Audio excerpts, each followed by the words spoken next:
Halo Sobat Vokasia, pada video kali ini saya ingin menunjukkan ke kalian bagaimana caranya kalian bisa menerapkan animasi dan transisi pada halaman website kalian menggunakan CSS. Kembali lagi ke dalam project keyboard tester saya di sini, di mana sekarang saya itu memiliki ide cemerlang untuk menerapkan semacam animasi ketika user sedang melakukan sesuatu. Misal apabila ketika user itu menghover kursornya ke title di sini, kita ingin titlenya itu tampak lebih besar. Nah, untuk itu yang sederhananya kita bisa gunakan di sini adalah transisi. Misal di sini apabila kita pergi ke halaman website Witty Schools, di mana kita bisa melihat dokumentasi untuk transisi CSS, kita bisa lihat nih bahwa contohnya itu seperti ini. Nah, sangat menarik ya. Di mana contoh dari penggunaan yang ingin saya lakukan di sini adalah menerapkan sebuah properti sederhana pada styling elemen kita hanya dengan menggunakan properti transition di sini. Yang sederhananya dia itu adalah shorthand property dari keseluruhan properti-properti ini. Di mana di dalam property transition kita juga akan menerapkan yang namanya transformation. Nah, gunanya dari transform ini apa? Mari kita lihat saja contohnya di sini. Jadi di sini adalah contoh sederhana pada Witty Schools di mana kita bisa menerapkan transisi, animasi transisi untuk merubah bentuk dari elemen tersebut. Misal sebagai contoh di sini.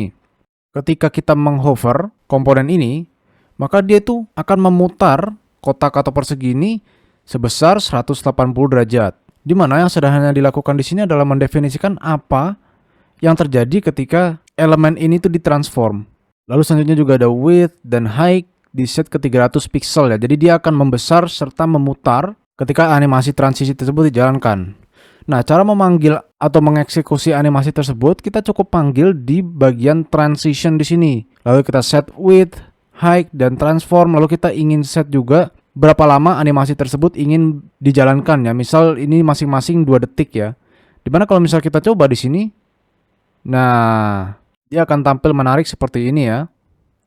Untuk itu mari langsung saja kita coba ke dalam aplikasi kita. Yang pastinya di dalam block style di sini saya tambahkan H1 hover. Lalu di sini saya ingin definisikan transform untuk merubah skala atau ukuran dari teks ini menjadi 1,2 kali lebih besar dari ukuran originalnya. Kita save. Lalu kalau kita coba hover ke sini, nah kita lihat nih, dia sudah berhasil membesar namun dia tuh seperti tidak ada animasi transisi apapun ya. Nah, untuk itu kita bisa tambahkan semacam transisi di sini. Transition, lalu kita panggil transform di sini. Transform. Kita ingin transisi transform ini berjalan selama misal 0,3 detik. Lalu tipenya is. Ya, jadi di sini ada pilihan is in, is out, is in and out dan lain sebagainya. Selanjutnya kita save. Sekarang kalau kita coba arahkan kursor kita ke title di sini. Nah, maka sekarang dia sudah dapat menampilkan animasi hover yang sangat menarik tanpa kita harus mendefinisikan animasi yang lebih kompleks. Namun, apabila kalian memang tertarik untuk membuat sebuah animasi yang lebih kompleks, kalian itu bisa menggunakan yang namanya keyframes. Misal di sini pada dokumentasi Witty School terkait CSS animation-nya, kita bisa melihat bahwa di sini adalah demonstrasi dari animasi CSS. Di mana dia tuh bukan sekedar transisi saja ya.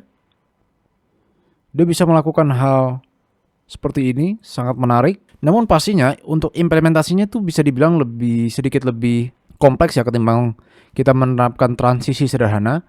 Nah, di mana pada kode CSS kita tuh ingin mendefinisikan semacam variable keyframe terlebih dahulu seperti ini. Misal di sini keyframe-nya bernama example. Lalu di dalam situ kita mendefinisikan hal-hal apa saja yang akan terjadi pada animasi tersebut seperti ini. Misal di sini dia mengubah warna backgroundnya dari warna merah ke warna kuning.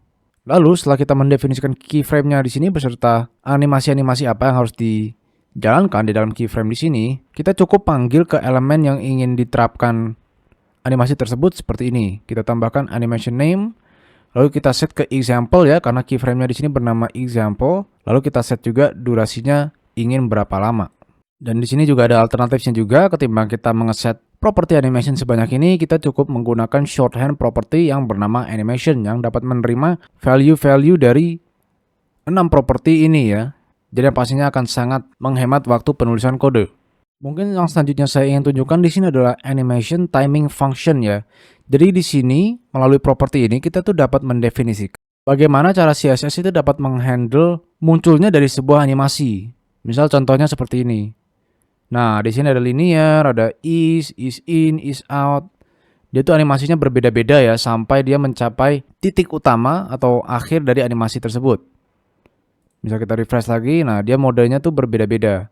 Tinggal kalian pilih nih, yang cocok untuk animasi kalian itu apa? Ada linear, is in, is out, is in and out ya, seperti itu ya.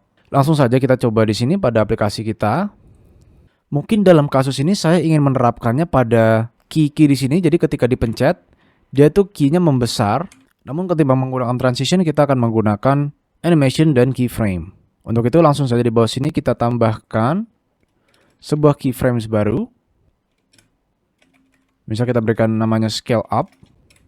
Nah, selanjutnya di sini saya ingin mendefinisikan persentase seperti ini. Dari 0% misal ke 50%, lalu 100%. Transform scale 1 1.2 kembali lagi ke 1.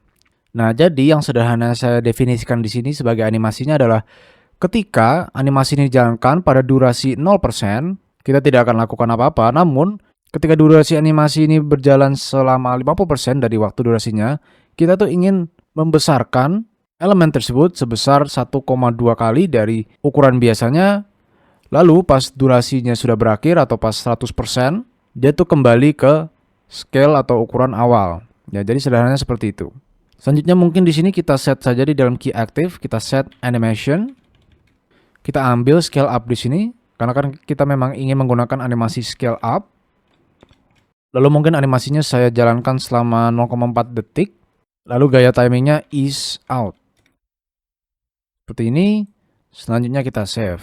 Sekarang kita cek ke dalam website kita apa yang terjadi ketika kita menggunakan key kita di sini. Nah, sekarang dia seperti ada animasi mendekat gitu ya. Sangat menarik. Silahkan kalian bereksperimen sendiri pada aplikasi website kalian ya. Apabila kalian tertarik untuk menerapkan animasi yang kompleks seperti ini ya. Demikian itulah tutorial sederhana mengenai cara menggunakan animasi dan transisi pada website kita menggunakan CSS. Sekian, terima kasih telah menonton dan semoga bermanfaat.